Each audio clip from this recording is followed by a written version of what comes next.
अस्सलाम वालेकुम students, welcome back to another video. मेरा नाम मोहम्मद एजाज है और आप देख रहे हैं the world of physics and mathematics. तो स्टूडेंट्स, आज हमने अपने इस चैनल के ऊपर स्टार्ट करना है क्लास 9th की मैथमेटिक्स का चैप्टर 13। तो चैप्टर 13 हमें क्या कह रहा है? Chapter 13 basically sides and angles of a triangle के नाम से है, ठीक है। यानी कि इसमें आपने बेसिकली देखना किसे है, ट्रायंगल को देखना है कि ट्रायंगल की कौन कौन सी साइड्स होती हैं, कब कब बराबर होती हैं, सारे एंगल्स जो हैं किस किस सूरत में बराबर हो सकते हैं, इस बारे में आपने देखना है अपने इस चैप्टर 13 के अंदर, ठीक है। तो अभी हमने पढ़ना है इसका पहला थ्योरम जो है थ्योरम 13.1.1, ठीक है। पहला थ्योरम हमें कह रहा क्या है कि if two sides of a triangle are unequal in length, ठीक है। अगर दो साइड्स हैं ट्रायंगल की और वो आपस में बराबर नहीं है, ठीक है। कोई भी आपके पास एक ट्रायंगल है और उसकी दो साइड जो है वो आपस में बराबर नहीं है, ठीक है, अनइक्वल है लेंथ में। तो अब होगा क्या कि the longer side has an angle of greater measure opposite to it. तो जो बड़ी साइड होगी उसके ऑपोजिट में जो एंगल होगा वो बड़ा होगा। ये बात आपने प्रूव करनी है, ठीक है। कॉमा से पहले गिवन और कॉमा के बाद टू प्रूव। जैसे अभी यहां पर हम हमेशा की तरह ड्रॉ भी कर लेते हैं कि अगर हमारे पास एक ट्रायंगल है, ठीक है, ये इस तरह से हमारे पास एक ट्रायंगल है। तो अब इस ट्रायंगल की क्या ये वाली साइड और ये वाली साइड आपस में बराबर है? नहीं बराबर है। चलें इसे ए बी सी मैं कह देता हूं। तो अब इस ट्रायंगल की साइड ए बी छोटी है और ए सी वाली साइड जो है वो क्या है, वो बड़ी है। तो अब हमने प्रूव क्या करना है? प्रूव हमने ये करना है कि ये जो बड़ी साइड है, ठीक है, जो लॉन्गर साइड है, इसके ऑपोजिट में जो एंगल होगा, इसके मुखालिफ में जो एंगल होगा, लाइक ये वाला जो एंगल है, ये वाला एंगल बड़ा होना चाहिए। किससे बड़ा होना चाहिए? इसके अपने एंगल से, यानी कि इस वाले से भी और इस वाले से भी आप कह सकते हैं, ठीक है।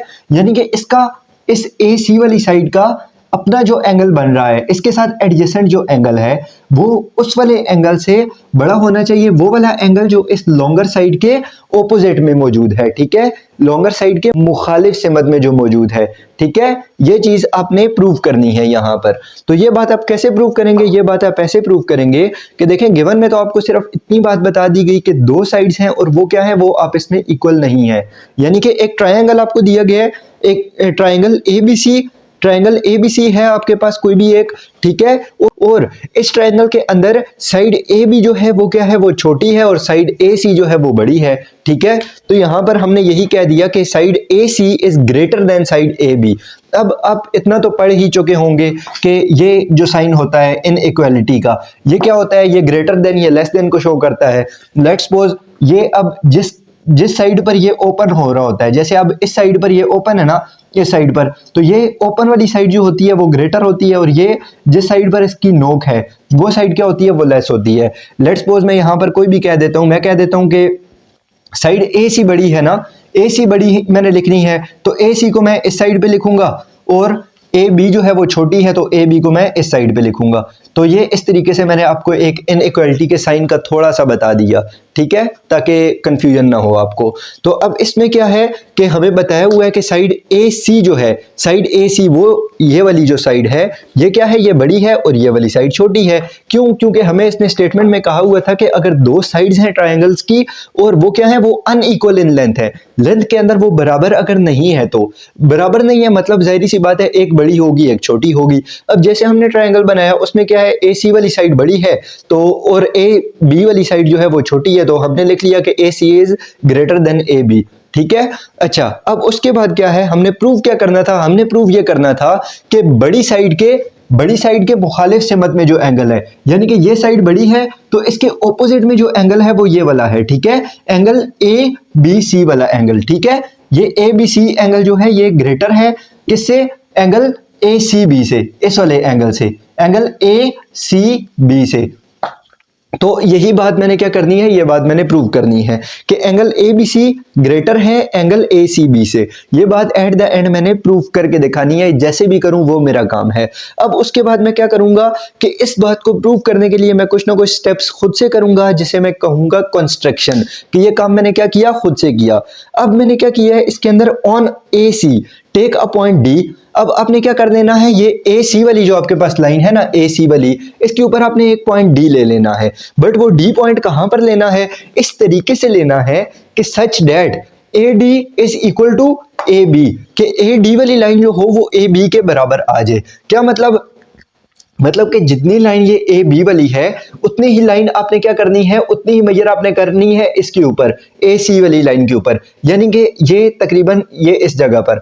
अब देखें जितनी लेंथ इसकी यहां से यहां तक बन रही है, लेट्स सपोज मैं कह देता हूं कि 5 मीटर लेंथ है इसकी, और 5 मीटर की लेंथ आपने यहां पर मेजर कर लेनी है ए से डी तक, और वहां पर आपने लिख देना है एक पॉइंट डी। ठीक है, ये आपने एक डी पॉइंट ले लिया ए सी वाली लाइन के ऊपर, जैसे हमने कहा ना कि टेक अ पॉइंट डी, मतलब ए सी के ऊपर आपने लेना है, on A C take a point D such that A D is equal to A B, कि ए बी और ए डी जो हो वो आपस में बराबर हो। लेट्स सपोज ये अगर 5 मीटर है तो ये भी 5 मीटर हो, है वैसे ये चीज एक्सप्लेन नहीं करनी है, सिर्फ समझाने के लिए आपको बता दिया।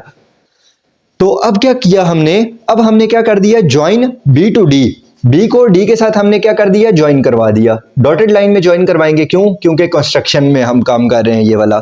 अच्छा, सो डैट अब क्या हो गया कि ट्राइंगल ए डी बी आपके पास कौन सा बन गया, आइसोसेलेस ट्राइंगल बन गया, यानी कि ये ए बी डी वाला, ये वाला जो ट्राइंगल है ये आइसोसेलेस ट्राइंगल है। यानी कि क्या मतलब है इस बात का कि इस ट्राइंगल के अंदर दो साइड जो हैं वो इक्वल हैं, ये ए बी वाली साइड और ए डी वाली साइड जो है वो इक्वल है आपस में।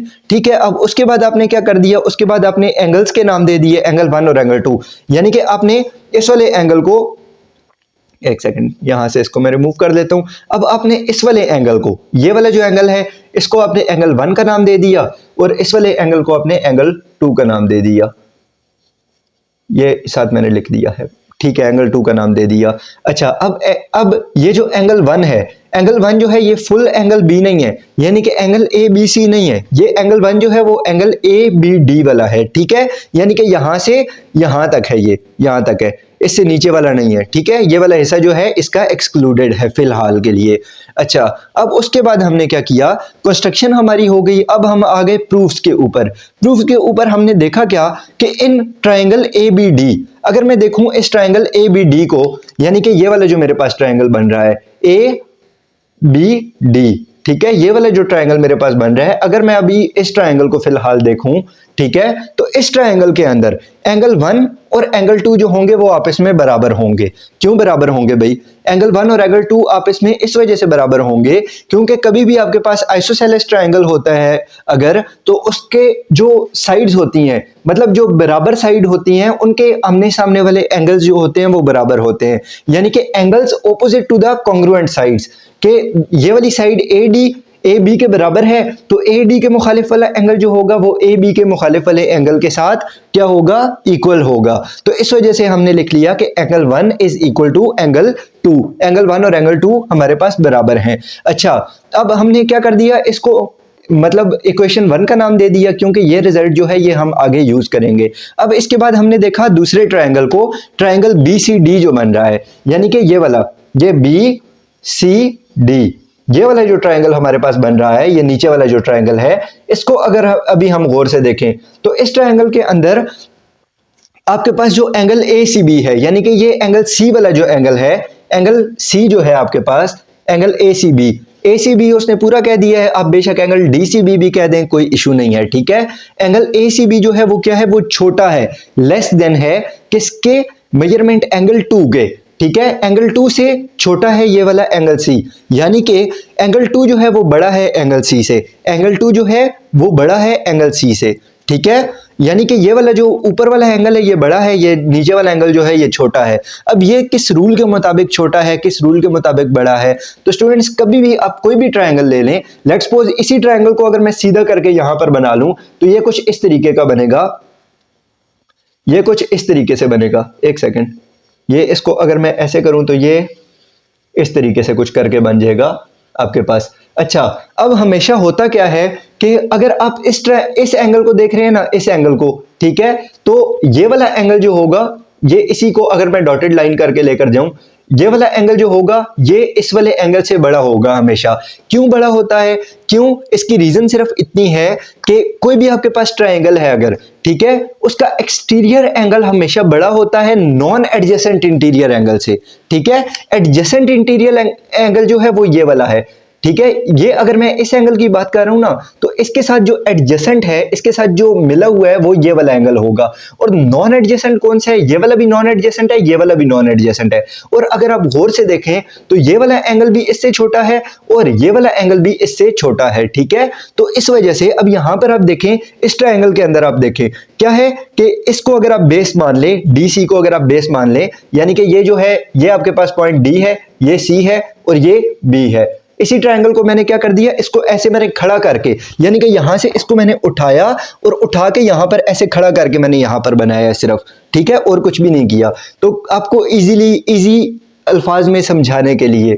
अच्छा, अब यहां पर ये जो एंगल सी है और एंगल डी है, कौन सा बड़ा है? एंगल डी बड़ा है। एंगल डी इस वजह से बड़ा है क्योंकि ये इसके साथ, मतलब एंगल डी जो है वो नॉन एडजेसेंट एक्सटीरियर एंगल है, ठीक है, नॉन एडजेसेंट एक्सटीरियर एंगल है। अब ये क्या है कि कोई भी एक्सटीरियर एंगल जो होगा, any exterior angle of a triangle, कि ट्रायंगल का एक्सटीरियर एंगल, ठीक है, वो नॉन एडजेसेंट, ये एडजेसेंट वाला जो है इसको छोड़कर नॉन एडजेसेंट, यानी कि सी हो गया या बी हो गया, नॉन एडजेसेंट इंटीरियर एंगल से क्या होगा, ये वाला एंगल, बाहर वाला एक्सटीरियर एंगल जो होगा वो बड़ा होगा, ठीक है। तो इस वजह से मैंने कह लिया कि एंगल डी जो है, या फिर इसी का नाम मैंने यहां पर क्या दिया हुआ था, एंगल 2 दिया हुआ था। तो ये एंगल 2 जो है ये क्या है, ये एंगल सी से बड़ा है, ठीक है। Angle 2 is greater than angle A C B, यानी कि एंगल सी से क्या है, बड़ा है ये।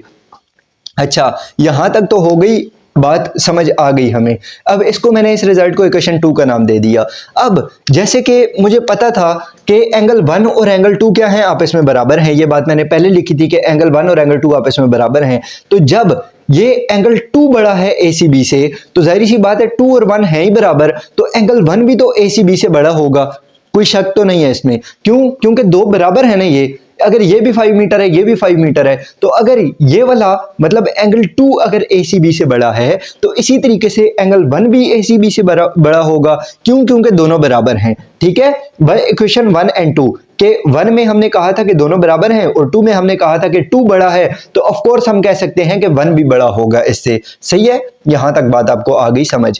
बट अगर हम कहें कि मेजरमेंट एंगल ABC जो है, अगर मैं ABC वाले एंगल को देखूं, यानी कि इस वाले एंगल को मैं देख रहा हूं ABC को, इस बड़े वाले एंगल को अगर मैं देख रहा हूं, तो वो क्या बन रहा है, वो दो एंगल से मिलकर बन रहा है। वो उसमें एक ये वाला एंगल आएगा, एक ये वाला एंगल 1 आएगा और एक ये वाला एंगल नीचे वाला आएगा, ठीक है। इन दोनों एंगल्स को मिलाकर ये बनेगा ना, एक ये नीचे वाला एंगल और एक ये ऊपर वाला एंगल, तो दोनों को मिलाकर ये वाला बन जाएगा एंगल ABC, ठीक है। तो एंगल ABC जो होगा वो एंगल 1 प्लस एंगल DBC, ठीक है, यानी कि ये वाला एंगल, ठीक है, ये वाला एंगल प्लस ये ऊपर वाला एंगल 1, ठीक है। इन दोनों को अगर मैं ऐड करूंगा तो मेरे पास ये वाला एक बड़ा एंगल बन जाएगा। सही हो गया। तो angle ABC is equal to measurement angle 1 plus measurement angle DBC, ठीक है। ये यानी कि ये जो DBC वाला है, इसको आप अगर ऐड करवाएंगे 1 के साथ, तो आपके पास एक पूरा बड़ा एंगल बन जाएगा, ठीक है। तो ये बात हो गई आपकी यहां तक। अब इसे हम कह सकते हैं कि postulate of addition of angles, कि आपने क्या किया, सिंपल दोनों एंगल्स को ऐड किया तो उसकी वजह से ये एंगल ABC के बराबर आया। अब जैसा कि हम कह रहे हैं कि ABC जो है वो एंगल 1 और एंगल DBC के साथ मिलकर बना हुआ है, यानी कि एंगल ABC जो है वो एंगल 1 प्लस एंगल दिस, ठीक है, एंगल 1 प्लस एंगल दिस के इक्वल है। तो यहां पर जरा सा आप समझिएगा कि ABC जो है वो अगर उसे इंडिविजुअली मैं देखूं तो क्या होगा, इंडिविजुअली तो वो एंगल 1 से बड़ा है ना।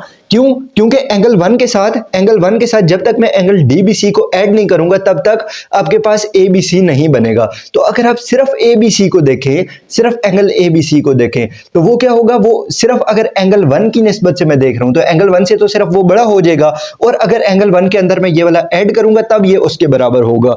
अदरवाइज सिर्फ अगर एंगल 1 से देखूंगा तो एंगल 1 से ये बड़ा है, सिर्फ एंगल DBC से देखूंगा तो उससे भी ये बड़ा है। तो मैंने यहां पर लिख लिया कि measurement angle ABC is greater then measurement angle 1, के ABC वाला जो एंगल है ये वाला, वो एंगल 1 से बड़ा है। ठीक हो गया जी। अब इसके बाद मैं कह सकता हूं मुझे यहाँ पर पता था कि एंगल 1 जो है वो एंगल ACB से बड़ा है, यानी कि एंगल 1 जो था वो एंगल ACB से बड़ा था। तो अब जैसे कि ABC वाला एंगल 1 से बड़ा है, ठीक है, ABC वाला एंगल जो है वो एंगल 1 से अगर बड़ा है तो एंगल 1 जो है वो एंगल ACB से बड़ा है, ठीक है। सॉरी, यहाँ पर प्लस की बजाय ग्रेटर देन का साइन आएगा, प्लस की बजाय यहाँ पर ग्रेटर देन का साइन आएगा। तो अब क्या है कि देखें ABC जो है ये किससे बड़ा है, एंगल 1 से बड़ा है। अगर आप गौर से यहां पर देखें ABC जो है वो एंगल 1 से बड़ा है और एंगल 1 जो था वो बड़ा था किससे, ACB से। तो आपने ये इस वाले रिजल्ट को और इस वाले रिजल्ट को आपने कंबाइन करके लिख दिया कि इक्वेशन 4 को आपने पहले लिखा कि ABC is greater than angle 1 और फिर उसी के बाद आपने साथ ही लिख दिया इक्वेशन 3 को कि angle 1 is greater than angle ACB, ठीक है। तो ये आपने इन दोनों को मिलाकर लिख लिया एक बाय इक्वेशन 3 एंड इक्वेशन 4, ठीक है। इस और इसको आप मिलाकर ये बात कह सकते हैं। तो अगर ABC 1 से बड़ा है और 1 जो है वो आगे से ACB से बड़ा है तो आप कह सकते हैं इस 1 को बीच में से रिमूव कर दें तो डायरेक्टली जो ABC जो है वो बड़ा होगा किससे, ACB से, ठीक है। तो ये बात आपने प्रूव करनी थी कि ये जो ABC वाला एंगल है, ये बेसिकली जो ABC वाला बड़ा एंगल है, यानी कि ये वाला जो एंगल है आपके पास, ये क्या है, ये इससे बड़ा होना चाहिए, इस वाले एंगल से ये वाला बड़ा होना चाहिए, यानी कि ग्रेटर साइड के सामने जो एंगल है वो बड़ा होना चाहिए इसके एडजेसेंट एंगल से। ये बात आपने पहले प्रूव करनी थी यहां पर कि ABC क्या होना चाहिए, बड़ा होना चाहिए ACB से, और यही बात आपने यहां पर प्रूव कर दी। और इसकी आप जो रीजन देंगे वो क्या कहेंगे, transitive property of inequality of real numbers, यानी कि यहां पर अगर आप लिख दें ACB 1 से बड़ा है और 1 जो है वो ACB से बड़ा है। लाइक यहां पर अगर आप कहें कि 5 जो है वो क्या है, बड़ा है 3 से और 3 जो है वो बड़ा है 1 से, तो आप डायरेक्टली लिख सकते हैं कि 5 जो होगा वो 1 से भी बड़ा होगा। सिंपली यही वाली प्रॉपर्टी इसने यहां पर यूज की हुई है और इस प्रॉपर्टी का क्या नाम है, ट्रांजिटिव प्रॉपर्टी, ठीक है। तो इसी प्रॉपर्टी को इसने यहां पर यूज कर लिया और इसी के साथ हो गया हमारा थ्योरम 13.1.1 कंप्लीट। इसी को हम एक बार दोबारा जल्दी से रिपीट कर लेते हैं। तो सबसे पहले इसने हमें क्या कहा हुआ था कि अगर आप एक ट्रायंगल लें उसकी दो साइड जो है वो अनइक्वल हैं लेंथ में, ठीक है, एक साइड बड़ी है एक साइड छोटी है। जैसे ये वाली साइड हमारे पास AB जो थी वो छोटी थी और AC वाली जो साइड थी वो बड़ी थी, ठीक है। तो हमने क्या कर दिया कि इन ट्रायंगल ABC AC वाली साइड जो है वो बड़ी है और AB वाली साइड छोटी है, ठीक है। अच्छा, the longer side has an angle of greater measure, कि लॉन्गर साइड का जो एंगल होगा वो बड़ा होगा। कौन सा एंगल, ऑपोजिट टू इट, के ग्रेटर साइड के ऑपोजिट में जो एंगल होगा वो क्या होगा, वो बड़ा होगा, ठीक है। ये बात आपने प्रूव करनी है, यानी कि आपके पास एंगल ABC जो है, यानी कि ये वाला जो एंगल है ये बड़ा होना चाहिए एंगल ACB से, ठीक है। तो ये बात आपने एट द एंड प्रूव करनी है। प्रूव कैसे करेंगे, प्रूव करने के लिए आपको कंस्ट्रक्शन करनी पड़ेगी। और कंस्ट्रक्शन क्या करेंगे, कंस्ट्रक्शन में आप ऐसा काम करेंगे कि AC वाली लाइन के ऊपर आप कोई एक पॉइंट D ड्रॉ कर देंगे, AC वाली लाइन के ऊपर आप कोई एक पॉइंट D ड्रॉ कर देंगे और उस पॉइंट को क्या करेंगे, वो पॉइंट कैसा होना चाहिए, वो पॉइंट ऐसा होना चाहिए कि AB और AD ये दोनों फासले क्या हों, ये आपस में बराबर हों, ठीक है। अच्छा, ये दोनों जब फासले आपस में बराबर होंगे तो आपने क्या कर देना है, उसके बाद आपके पास ये एक ADB जो है ये आपके पास एक आइसोसेलेस ट्रायंगल बन गया। और जब ये आइसोसेलेस ट्रायंगल है तो इसका क्या मतलब है कि एंगल 1 और एंगल 2 क्या है, वो आपस में बराबर हैं। बट बराबर वाली बात तो हम बाद में करेंगे, फिलहाल हमने क्या कर दिया, इस वाले एंगल को एंगल 1 का नाम दे दिया और इसको हमने एंगल 2 का नाम दे दिया। अच्छा, अब उसके बाद हम आ गए प्रूफ्स के अंदर हमने क्या काम किया, इसके अंदर हमने इस वाले ट्रायंगल को लिया, ABD को ले लिया, ठीक है। हमने क्या दिया, एंगल 1 जो है एंगल 2 के बराबर है। क्यों बराबर है, क्योंकि AB और AD साइड्स बराबर हैं, तो इक्वल साइड्स के जो एंगल्स होते हैं, इक्वल साइड के ऑपोजिट में जो एंगल होते हैं वो क्या होते हैं, वो बराबर होते हैं, ठीक है। कांग्रुएंट साइड्स की ऑपोजिट के एंगल्स जो हैं वो बराबर होते हैं। और कांग्रुएंट साइड्स जो हैं, ये बात हमने क्या कहां पर कही थी, इसमें कही थी कि AD और AB जो है वो बराबर हैं कंस्ट्रक्शन के अंदर। अच्छा, अब उसके बाद हमने क्या किया, ट्रायंगल BCD को लिया, BCD इस वाले नीचे वाले ये वाला जो ट्रायंगल है इसको ले लिया। अब इस ट्रायंगल के अंदर हमने देखा कि ये वाला जो एंगल है, एंगल ACB, यानी कि ये वाला एंगल C जो है, ये वाला एंगल, ये क्या है, ये एंगल छोटा है और एंगल 2 जो है वो बड़ा है। ACB जो है वो छोटा है एंगल 2 से। क्यों छोटा है, अगर आप दूसरे अल्फाज में कहें तो एंगल 2 जो है वो बड़ा है एंगल ACB से, ठीक है। और ये क्यों है सब कुछ, ये इस वजह से है कि एक्सटीरियर एंगल जो होता है, अब इस ट्रायंगल के हिसाब से अगर आप देखें ना, इस ट्रायंगल से बाहर बन रहा है एंगल 2, ठीक है, इस ट्रायंगल से बाहर है एंगल 2, तो एक्सटीरियर एंगल जो होता है, एक्सटीरियर एंगल बड़ा होता है। कब बड़ा होता है, जब उसके adjacent non adjacent interior angle की आप बात कर रहे हो, ठीक है। अब ये वाला एंगल 2 जो है उसके साथ ये एंगल C जो है वो नॉन एडजेसेंट है, और है भी एंगल C जो है वो इंटीरियर एंगल है, और एंगल 2 जो है वो एक्सटीरियर है। तो एक्सटीरियर एंगल हमेशा बड़ा होगा। कब बड़ा होगा एक्सटीरियर एंगल, हमेशा उस वक्त बड़ा होगा जब नॉन एडजेसेंट इंटीरियर एंगल के साथ आप उसका कंपैरिजन कर रहे हैं। तो non adjacent interior angle C जो है वो छोटा है एंगल 2 से, ये बात आपने यहां पर लिख ली। अच्छा, उसके बाद अब क्या है, जब एंगल 1 और एंगल 2 आपस में बराबर थे, आपको पता है, तो एंगल 2 अगर ACB से बड़ा है तो एंगल 1 भी ACB से बड़ा होगा।